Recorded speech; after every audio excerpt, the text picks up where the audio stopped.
bros, it's semi-final footy, prelim final footy, whatever the hell it's called. It's on this weekend and I can't wait. Let's go. All 4 teams, 80 minutes till the grand final to possibly get the biggest prize in rugby league. How good is this? And top 4 teams, all there. No one from the bottom part of the top 8, I guess you'd call it. And like I said, was saying most of the year, I genuinely think you have to finish in the top 4 to be able to win it. And it's happened again. The top teams that finish in the top 4 are all in the semi-finals. So there you go, man. History doesn't lie sometimes, but it does sometimes. Like we found out in the first final where everything was stacked in Melbourne's favour and Broncos gave them a touch-up. But, man, these games, man, these are going to be good. Now, we'll give our predictions on these. We'll go over how each team can win. We'll go over my predictions, look at some try scorers as well. But this is one of these weird ones where there's 2 clear favourites in both these games. But I'll explain why throughout the video, but I genuinely think that both the outsiders can win these, and I'll sort of go over how I think they can and sort of thing. But yeah, this is going to be good. All right, so on Friday night, we have the Penrith Panthers taking on the Melbourne Storm. Penrith Panthers playing $1.19. $1.19? Let's have a look at the line real quick. Let's see what the line is. All right. The line is NRL. Come on, sports bet. Let's do your thing. 12.5 points. So they're pretty much Melbourne. They got them 13 plus. The bookies have Penrith 13 plus in this game. Wow, that's full on. Absolutely crazy. And then the Brisbane Broncos at Suncorp Stadium taking on the New Zealand Warriors. Man, I am probably looking forward to them both, man, in different ways. This is, I don't know why. I'm just so much more. This year's just grabbed me better than any other year. I don't know what it is. But there's just so much stuff going on, and it's just awesome. I love it. It's absolutely top shelf. All right, let's have a look. We got Panthers versus Storm, and we have teamless, lads.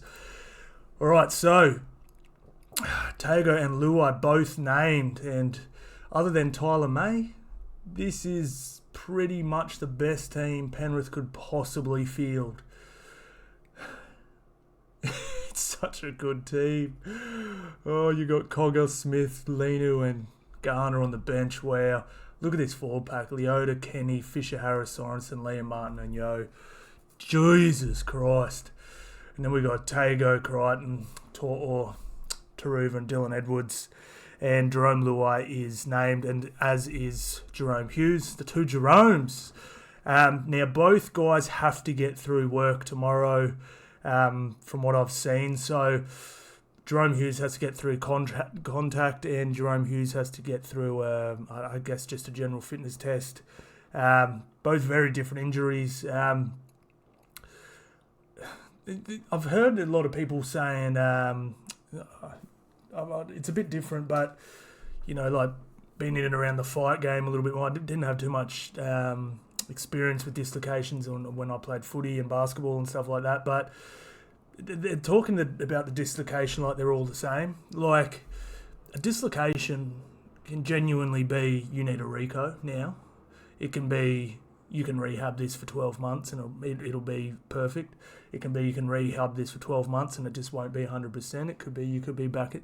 They're all very different. When it goes out, it comes out, and it depends how much damage it does when it comes out. I dare say, Penrith being close to the most professional team in the NRL, that they would know and have it on lockdown, whether it's which level it sort of is. But yeah, it's I've seen multiple fights where a guy's shoulder is hanging out on, like, pretty much hanging on the ground. They've popped it back in and he's kept scrapping. So it is very, very different. It's all the media I've heard about it, they're all talking about it like it's, you know, you do a grade 1 calf, it's pretty much the same for everyone. You know what I'm saying? But to me, my experience, I'm no physio, I'm no doctor, but from my experience, it can come in and out, and depends what happens when it comes in and out to how damaged it is, sort of thing. And as far as him playing, he'll be able to play. It's just whether it comes out again, sort of thing. So he can play. There's no doubt about it. It's just whether is it going to come out again, and Penrith are going to be playing with one less bloke for the majority of the game. That's to me the major risk with Luai. He'll know better than anyone. Like I've had one almost like it's called a partial dislocation. It just felt like it could go. It's just like, you know what I mean. It never did again, but it just had that feeling like it could go again. So we'll have to wait and see there. But yeah, I dare say he's going to play, and I'm pretty sure the Penrith Panthers will know exactly what's going on with Luai, and sure he'll be fine. Jerome Hughes, I'm a little bit dicey on this one. I'm not sure if he will. He's had this problem a lot, and it lingers. He's had it all end of last year. It started about round 16 last year, and it went all the way through to the World Cup. He was missing games all the way along. It was never quite right.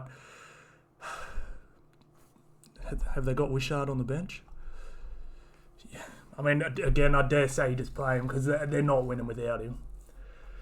And if it goes, you just put Wishart in, I guess. And I dare, so he probably will play, I guess. But he might not have to be 100%. But I reckon if he's just even close, he'll be playing. He's too. I mean, what's he going to do? Strain his calf again and come off? I mean, you're going to lose anyway. Wishart's going to come in anyway. What do you do? I mean, having Wishart in the team, he can cover a lot of positions anyway. You probably want to carry him on the bench anyway. So, yeah, I dare say they're both going to play. But yeah, we'll have to wait and see. But I'm expecting them to line up as is, both teams. But if I was more doubtful on one of them, it'd definitely be Jerome Hughes, because that's the thing about a calf too. It can feel 100%, and then you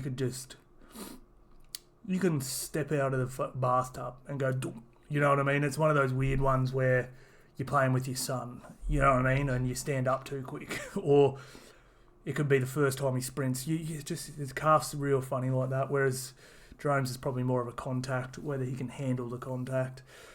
Sort of thing. So we have a look at Melbourne Storm's team, pretty much as is. We've got Seve in the centres, Olam in the centres, Remy Smith on the wing, Cam Munster. So where have they put Nelson? All right, so they put Nelson on the bench. I don't love that, eh? I know I've been saying I think they had to do that from the start, and they've tinkered with it.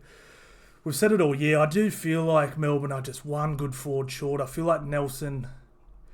Like, Tui's a beast, but he's not really a hitter. He doesn't impact a game the way his frame says he would. He looks like he should tear teams apart, but Welsh I've never been hugely high on. Solid as, but he's just that. It's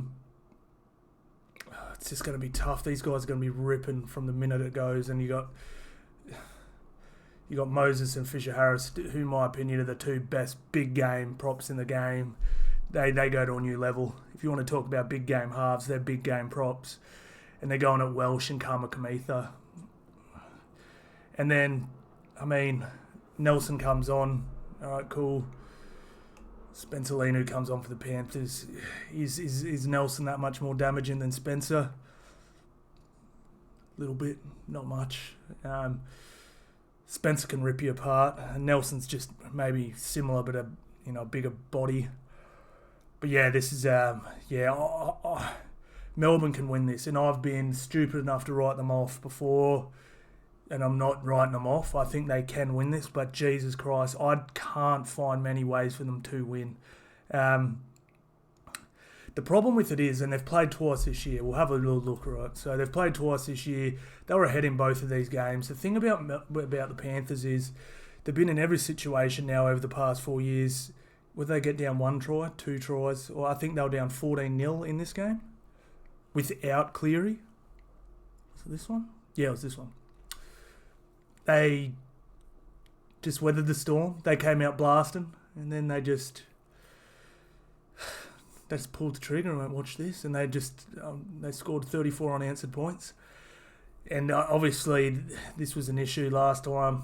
I think that's why they've put Nelson on the bench, maybe to backload a bit of their energy, I guess you could sort of say.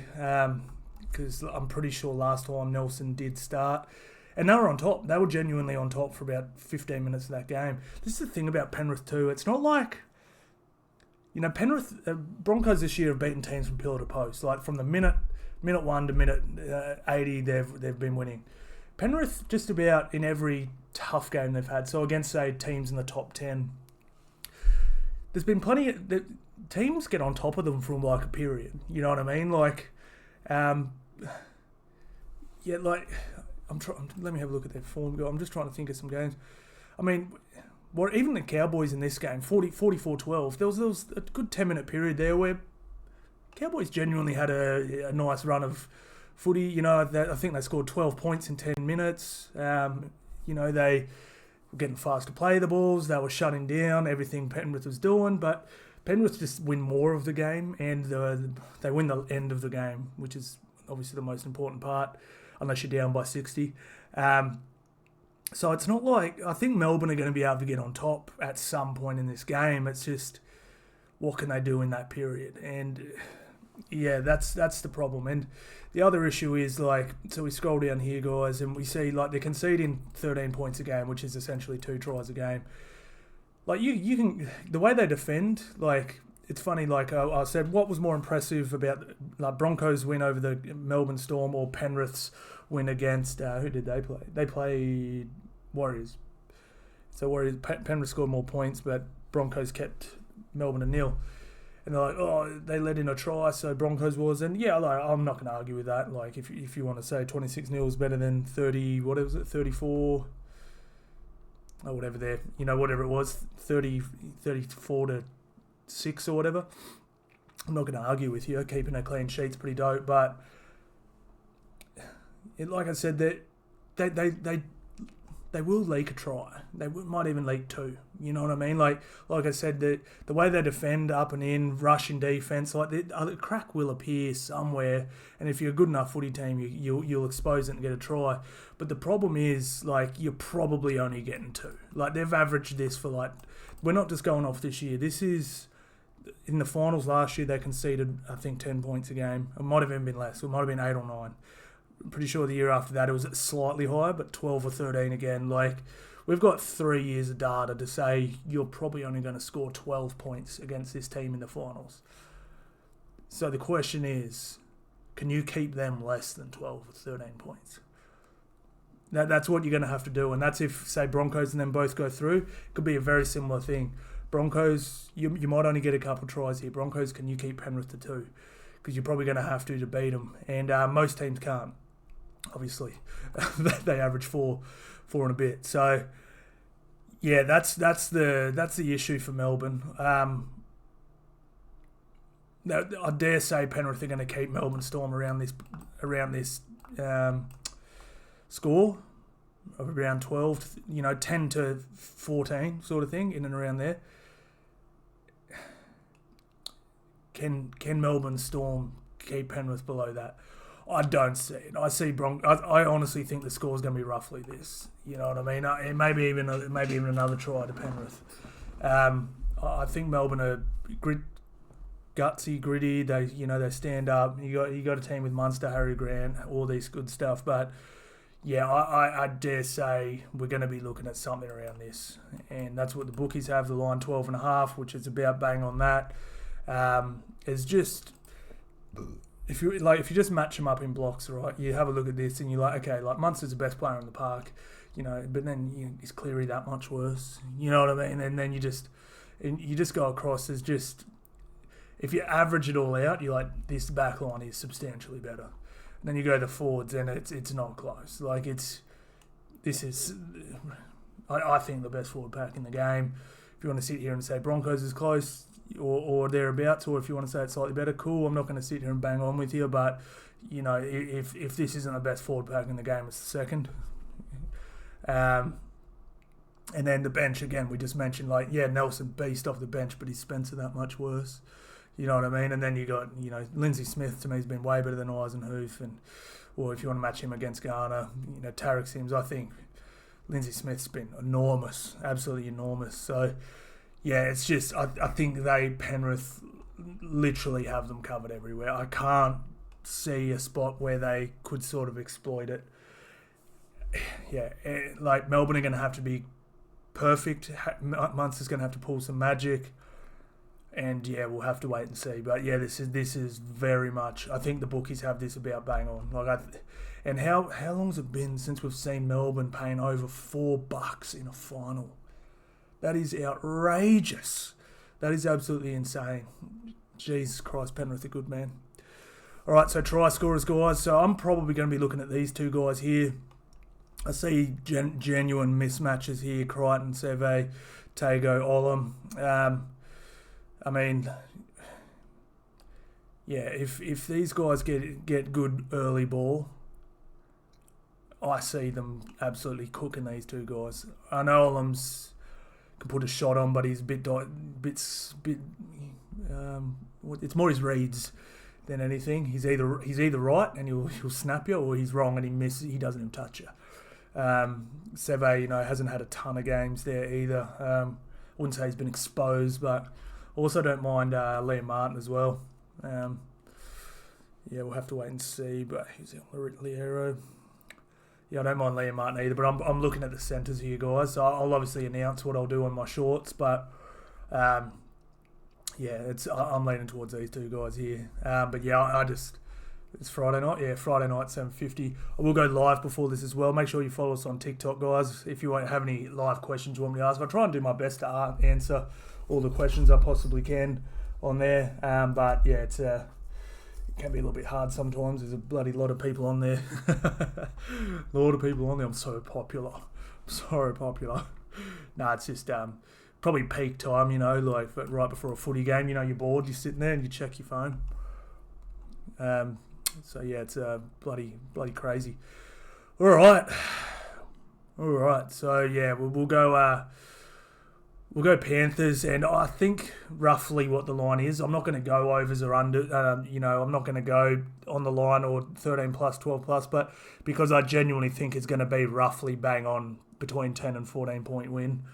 Like I said, I think the bookies have just about nailed this. I think they've nailed it. But yeah, it's just like I said, it's not like there's no mugs in here. Like these are all good players in a good team in a good system. It's just. I hope I explained it well enough. I just feel like they're just outclassed a bit everywhere. And then, they're just lacking a forward or two to go with like I said, the best finals forward rotation I've ever seen. And it's just, and I'm not that old, so don't shoot me if, you've seen a better one in 1960, but it's just, in the finals, I've never seen, like just last year, like obliterated the Sydney Rabbitohs front forward pack, like snapping Latrell, just snapping them left, right, centre, go up, snap Junior Paulo, snap RCG, and just literally beat them both into oblivion. Like they were Parramatta's forward pack last year was not shabby. Like it was full of state of origin players. You know what I mean? And yeah, they got obliterated.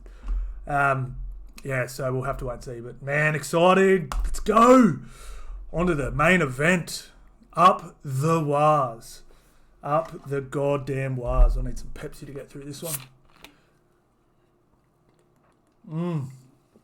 Nectar of the gods. I've got KFC. I said Pepsi Max, and they always just give me normal Pepsi. Do I look like I need a bit? Yeah, I'm not on a diet, so yeah, I can have that one. All right. Oh, man. So no one's giving Warriors a chance in this. Everyone's written them off. I'm having Warriors fans going, I'm a Warriors fan, but no, we're not winning this one. Where's your wild spirit, man? I genuinely can see Warriors winning this game. I'm not saying they're going to. That's not my tip. Settle down. I genuinely think Warriors have the team to win this. I think they play the style to win this. Like I said, I can see strengths in both. Like I just said in the last Penrith Storm game, it was pretty much all one way for Penrith. Like, I'll show you the strengths and weaknesses for both teams here, and I'll go over, how I think the Warriors can win. Same as Penrith, Broncos rolling out their best 17, and it is their best 17. Like I said, Jesse Arthurs, love Corey Oates, but he's the man for the job, I believe. Pakura, Kobe Hetherington's been ridiculous, and like I said, it's Corey Jensen and Tapau on the bench. Now, look at these matchups, man. Let's just look at these matchups for a second. Like, Walsh, nickel cool start. Cobbo, Dallin. Come on, man. We got Tamari Martin coming back to his old club. We got Reece Walsh coming back to his own club. We got probably the 2 form number 7s for the year. Probably possible Dally M. Probably won't, not in the hunt just because there's been so many good Broncos probably stealing Dally M points off him. But if he won it this year, you'd be like, oh, yeah, fair cop. Like, I would, if they give the Dally M to Adam Reynolds this year, I'll be like, yeah, fuck, well deserved. Like, he's been, I reckon his game, not last week, the week before, was as close to a 10 as you could get. It was magic what he did. And Sean Johnson last week, wow. Then we got Payne Haas and Fanua Blake, Flegs on Barnett. It's like, look at these even look the same. Like, come on, man. And then we got the locks. They both got locks as well. We got matchups everywhere, man. This is sick. I actually really like the bench matchups too. It's Jesus Christ. Oh, wow. This is going to be such a good game. I am actually looking forward to this one more. Just more question marks over it, okay? So, first, I'll talk about how I think the Warriors sort of do win if they do. And then I'll do the Broncos, what they need to do or what they will be doing. Like I said, I actually think they have the team that they play the way to beat the Broncos, like back three, pumping through the middle. Defense, these guys more defensive, like they get meters, but it's more, it's, they're more defensive and, what's it called, like, defensive, Jesus Christ, having a brain fart. Defensive intensity, like Fanua Blake's putting shots on and stuff like that. Broncos do that. Payne's not a huge hitter or anything like that, but Flegs will. But Paddy's a hit man. But yeah, it's most of meters come here, and a lot of Warriors meters come here. Montoya running off the back fence, and Nickel Coolstad and Dallin. They run for 180. They're all, I dare say, pretty close to 180 a game. Whereas Reece can have a line breaker one for 130 meters. Jesse Arthurs again. He'll get you 120, 130 here and there, and Cobbo's not a huge meter eater either, so very different. But that can be good. That can match up really well. Like I said, these guys pumping through the middle, getting quick play the balls, getting to your front, turning these guys around quick. Like it can definitely tire these guys out. Now, Cobbo's going to be on Dallin. Is that right side? Cobbo's made some defensive reads this year, where I was like you get hooked for that in under 16s. Like he genuinely has. He's been so brilliant that it hasn't mattered, and they've leaked that trial too. There was one game, I can't remember what it was, but he got cooked 3 or 4 times. And I think there was 2 tries and 3 line breaks, and they just waited for him to either shoot, to jam, or whatever decision he made, they did the opposite, and whatever he did was the wrong decision pretty much. He is vulnerable out there from times. Sean Johnson could rip him apart out there, and yeah, that is definitely a vulnerability for sure. Another genuine advantage I see for the Warriors is the hookers. Billy has vastly, especially in the second half of the season, when I was watching them the first half of the season, when people were saying they could win a comp, and I was sitting there not giving them their flowers yet, and obviously appreciating how well they were doing, but I wasn't quite like on that yet. I was like, I don't know if they can win the comp with Billy at 9. Like he was pretty average. He's got substantially better. Like he's been pretty damn good, but I don't think I think Wade Egan has been close to the most consistent best hooker in the game this year. He's been absolutely brilliant. The only knock I have on, it was actually pretty funny. In a TikTok live I did, someone said, hey, should I go Wade Egan in it as a try scorer? And I said, and he nearly did, but he got held up. But I said, the only thing I don't like about it, Wade Egan gets HIAs all the time. He puts his head in silly spots, and he has been dropped quite a few times this year. But yeah, it's he is genuinely more crafty than Billy. I think he is substantially better than Billy, but that is another thing. I think if they're getting nice quick play the balls, I genuinely think Wade Egan could, sort of create more than what Billy could for the Broncos. Billy's been trying a bit more. He's actually had a couple stinkers in the second half of this year as well. Way more good games than bad, but he's had a couple where he's just tried too much, and just it's like, bro, you're not Harry Grant. If you just like, bro, you have Adam Reynolds, Ezra Mann, Selwyn Cobbo, Herbie Farnsworth, Katoni Staggs, and Reece Walsh, Jesse Arthur's in your team. Just pass the ball out in front on the chest. Go left when you need to go left. Go right when you need to go right. He doesn't have to be that, and I felt like a couple times this year he was trying to be that. But having said that, I'd say in the second half of the year, 9 of his 10 games have been brilliant. He's just had a couple average where it wasn't even like he was horrendous.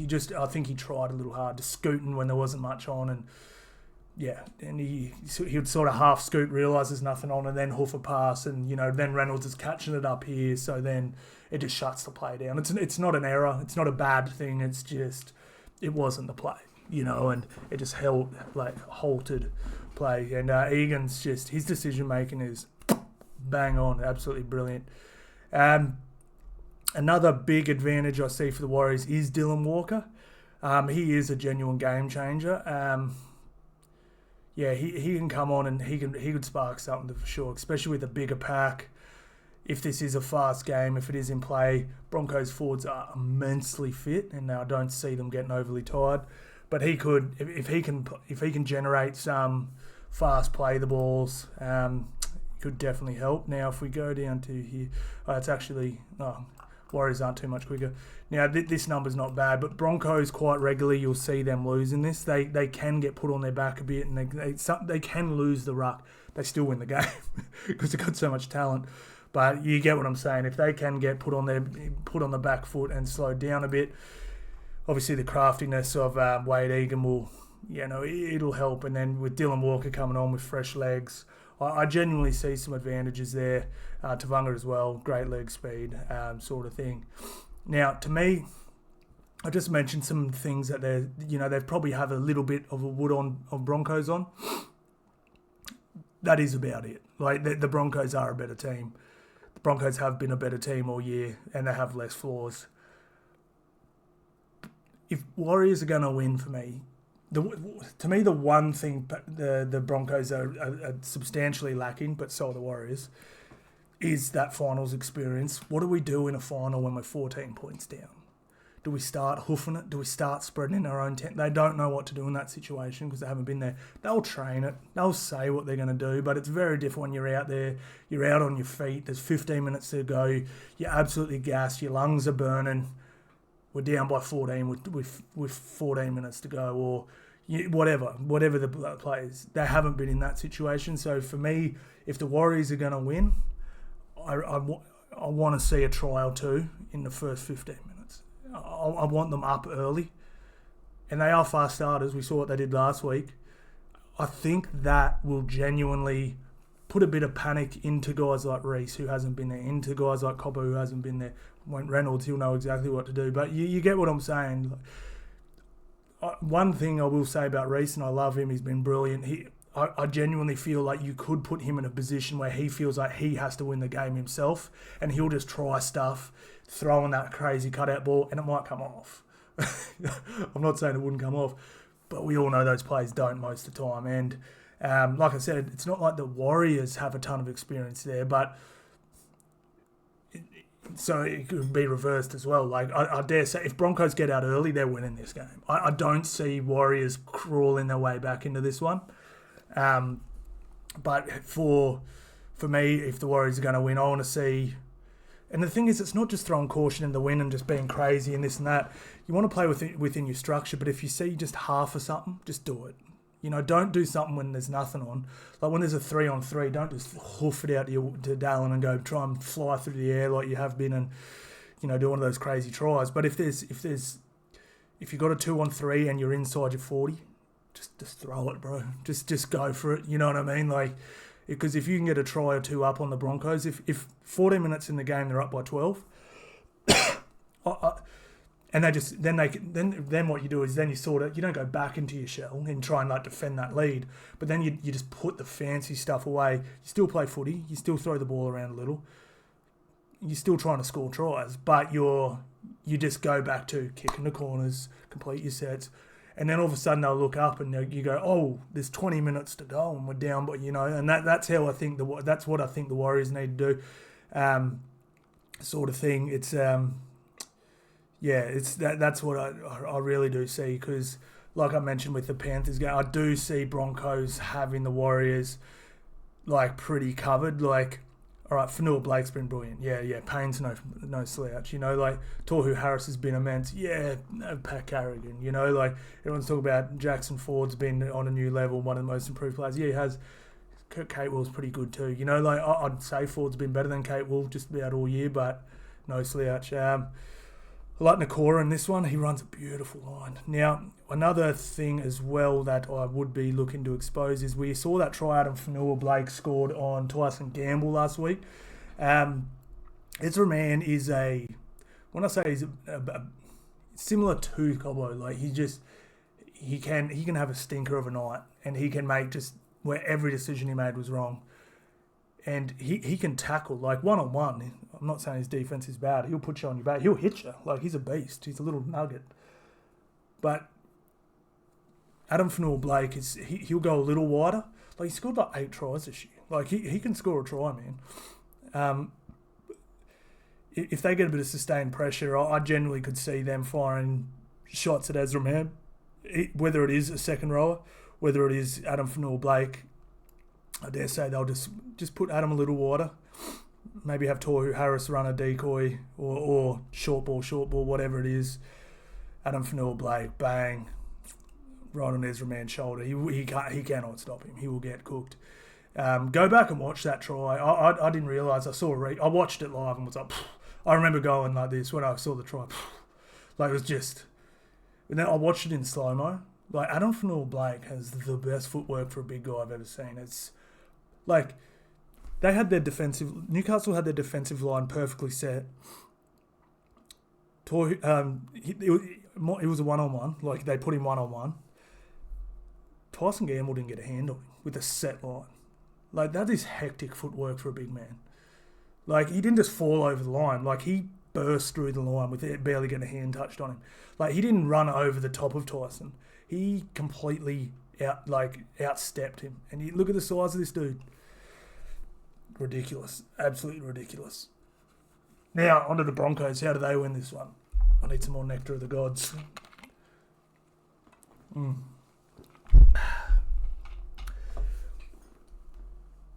Business as usual. But, and I did say this before the Melbourne game, and what did I said, put the cue, not the cue on the rack, that's the wrong term, but just play footy. Get through your sets. If there's something on, spin it. If there's not, play the high percentage play, and points will come. And what I said Broncos can literally score 24 points without playing expansive footy, and they scored 26. That was literally what I said in my preview video. I said Broncos without Reece Walsh pegging hectic balls and running crazy plays trying to score every single set. I said Broncos can score 24 points without doing all that hectic stuff, and they literally went out and scored 26 points to nil. Just do that again. There's absolutely no need for Reece to try and win this on his own. This team is stacked from top to bottom. This team could literally do what they did to Melbourne to Warriors. I genuinely think Warriors will put up a better fight. And I don't think Melbourne could have played any worse. But having said that, I think Broncos made them play bad as well. But yeah, I just think Brisbane need to just put again, probably the wrong term, put the cue in the rack, just play smart footy. If you, like, they're brilliant. They've got the best scrum plays. Brisbane have the best scrum plays. Attack off scrum plays, attack off penalties. Just when you're in decent field position. So if you're inside their 30, attack. If you're not, just play. And I think they'll probably win. That's just generally what I see. Weaknesses, I guess you could say Reece and Cobbo have plenty of errors in them. And I think those errors will come.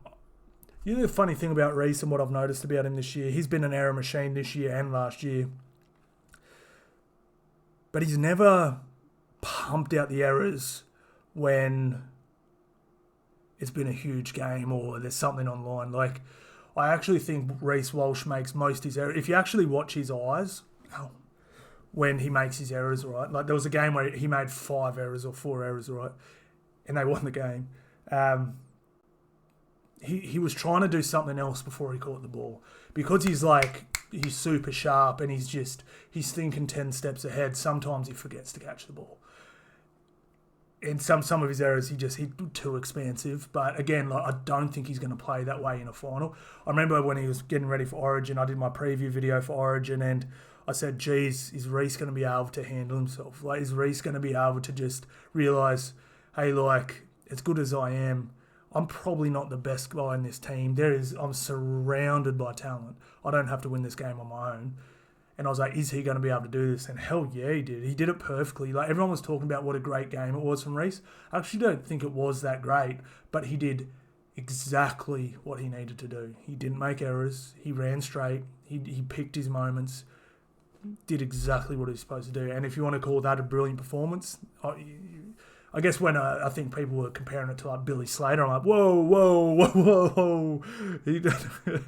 Have you watched Billy's highlight reels from Origin? But yeah, having said that, it was just as important. Like, Reece did exactly what Queensland needed for them. And I feel like in the big games this year, not that this is Broncos' biggest game of the year. This is Broncos' biggest game in 4 years. And you'd almost argue bigger than Origin. Like, I know people like to talk up Origin, but I'm telling you now, all those players that won Origin series and never won rings would 100% trade one of their Origin wins for a ring. They just would. It's State of Origin, there's 2 teams, they play every year, and it's a best-of-3 series. Someone has to win. Man, Parramatta hasn't won since the 80s, bro. Like, they're not close. Like, to me, club is bigger. The finals in club. Like, I'm not saying this is going to happen, but there's a genuine chance that Warriors and the Broncos, I don't think this is going to happen. Don't play a semi-final again this decade. Like I said, I don't think that will happen. But like, if something happens with the cap or this, that, or the other, there's a chance where they, whatever, like, players get injured, like, or whatever may happen. There's a chance that they're not getting the semi-finals again for the next 5 or 6 years. Again, I don't think it's going to happen, but we've seen pretty good teams miss out on making, semi-finals plenty of times, and then they lose a bunch of players, and then all of a sudden they're in a rebuild again. It happens. So, yeah, like I said, this is big. This is big game for both these two teams. But yeah, like I said, Brisbane just play exactly like they did against Melbourne. That was perfect. Because I feel my criticisms of Broncos this year was the back three's errors, but they've rectified that. Kevy's done such a good job because I'm telling you now, when Broncos were winning games at the start of the year, I know this sort of sounds weird because they were sitting on top of the table the whole time. They weren't the first or second best team. You know what I mean? There was plenty of flaws in their team, but they've pretty much all been fixed. Like, they've just Billy's come good. Reese has settled down. Like Corey, they've only got 2 guys that have got a bit of a higher error rate. Selwyn Cobbo's defense seems better. Ezra Mann's defense is better. Like just even Payne Haas is finding his front and playing the ball quicker. Like the one flaw in Payne Haas's game, like out of every perfect thing he does, now he's fixed that up. Fleggs has gone on your level. Billy Walters is better. I thought Kurt Catewell and Jordan Ricky have been arse all last year and half of this year. Brilliant. Paddy Carrigan's just on a new level. Like it's just they've fixed everything. Even they've unearthed these guys too. Like it's just damn good, man. Broncos have done such a good job of adapting on the fly. But yeah, so look, I dare say I'm tipping Broncos, and I think they're going to win. Oh, sorry, another massive mismatch I see in the Broncos is Katoni Staggs and Farnsworth on Pompey and Berry. That is like we're talking like, all right, Reece Walsh is probably a bit better than Nickel Cool-Stubb. It's not like Reece Walsh is so much, but they're not close. Katoni Staggs and Herbie Farnsworth are substantially better than Rocco Berry and Pompey. They're both learning their craft still and pretty good. These guys are OG vets that are at the top of their game. Like these guys are, if they're not they're both top 5 centre, for their position on each side or whatever you want to say. They're both up there. They're bloody good players. Pompey learning his craft, getting pretty good. Berry's same, but yeah, there is substantial difference in the centres, and that could be a big difference. And yeah, I actually really like Tamari Martin. It's just he hasn't had much footy. I actually think he could be just as good as Ezra Mann, but just obviously hasn't seen the footy. But yeah, so I'm going to go Broncos. And again, I'm going to be looking at my tries in the centres again, guys, because that's where I see genuine mismatches is in the centres. Like I said, I don't see a ton of Broncos are so much better in this area other than here. You know what I mean? Mann's better than Tamari Martin. Is he substantially better? I mean, I'd probably say Johnson's been even slightly better than Reynolds, but again, I'm not going to argue with anyone over that. I mean, Payne Haas,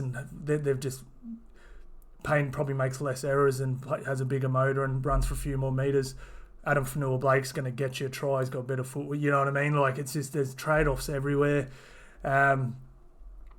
It's tough. This isn't the mismatch everyone thinks it is. It really isn't. But like I said, if we just would ticking, who's probably got the wood in that spot, you're probably ticking more Broncos than you're ticking Warriors, sort of thing. That's sort of the way I'm seeing it. And yeah, like I said, I don't see the mismatch. I know the Warriors are playing for their country. It's sold out quick. There's going to be tons of Kiwis out there. Oh man, this game is going to be sick. Oh man. Just having a quick look at the benches from there. So I talked about Curran's damn near become one of the best bench players in the game. He comes on and adds so much. And I dare say Hetherington's been not too far off him. I'm not a huge fan of Pecora off the bench, but I mean, I love him as a player, but I don't know. I think he's better than Ricky personally. Yeah, but that's just my personal opinion. Again, I'm not going to argue with anyone. It's funny when I say stuff like that, people want to argue with me. I'm like, cool, bro. I'm not that sold on it. I don't care that much, bro. All I know is I saw one game of Pecora when one game that he started.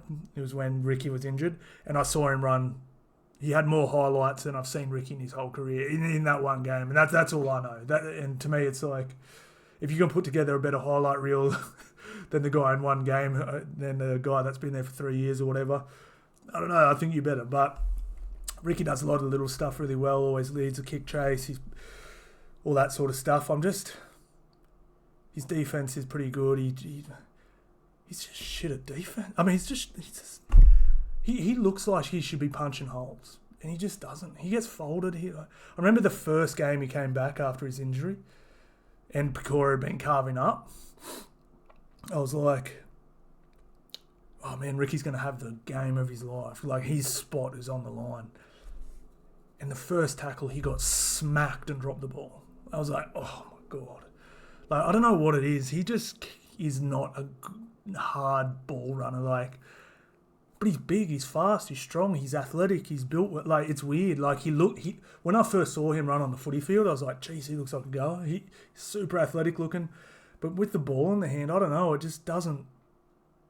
Like, I don't know, man. If someone can tag me in a video where he's just shredded, like, just punched a sick line and torn through it, like, show me it. I know he's crashed over for a couple tries, but, like, you know, like, everyone's done that. But, yeah, I just personally haven't seen it. But, like, having said that, I actually saw a thing the other day. I was actually watching it. I was sort of thinking it. But, yeah, Catewell and Ricky both really run these, like Reynolds will boot the ball, and they sort of both run in on this angle. And then the middle sort of follows them. And it's almost like this, like, cone of players, like, surrounded. So you can't spin the ball. You just, the fullback's sort of stuck, and you just take the tackle and you go down. Like, they sort of lead the kick chase from the outside, if that makes sense. So they sort of cut off the fullback or whoever it is from spinning it. It's cut off, and then the line sort of comes in behind it, behind them, and then you're in a cup of players, and you can't really get through. And I sort of noticed it. I was like, because someone goes, "Oh man, Ricky's like got the best kick chase in the game," and I was like, "Yeah, cool story, bro. Like, who cares?" And then I was when someone said that, I was watching it. I was like, actually, you know what? That's pretty dope what they're doing. Like, I didn't notice what they were doing. Like, they were sort of almost creating like a formation down the paddock. Like, Ricky literally leads their kick chase, and like I said, I was like, oh, cool. Like, if that's the best thing you're best at, yeah, I don't think you're the best player in the world, but it has its purpose, and he does it well. And he's definitely quicker than Pecora, like, as far as just actually sprinting, which is why I don't know why he doesn't punch holes. Like, he should be able to punch. Anyway, let's not harp on about Ricky, whether Ricky's a dope player or not. We'll see tomorrow night. It's a big game. It's his biggest game of his career. It's the biggest game for a lot of these players' careers, for real, man. Like, biggest game of his career. Stag's been in the semi? No, biggest game of his career. Not biggest for Reynolds. Biggest for everyone here except for Catewell. Biggest for their whole bench. Jesus Christ. That's massive. That is massive. Yeah, and then, yeah, Warriors not too different. Adam Fanua-Blake would have been in those premiership in a couple semis, wouldn't he? With Manly, maybe? I can't remember. Nikora was obviously at Parramatta the last few years, making finals. Tohu Harris at Melbourne. Walker's played plenty. Yeah, so a little more finals experience maybe in the Warriors, but not a ton more. There's still plenty of... was Dallin in...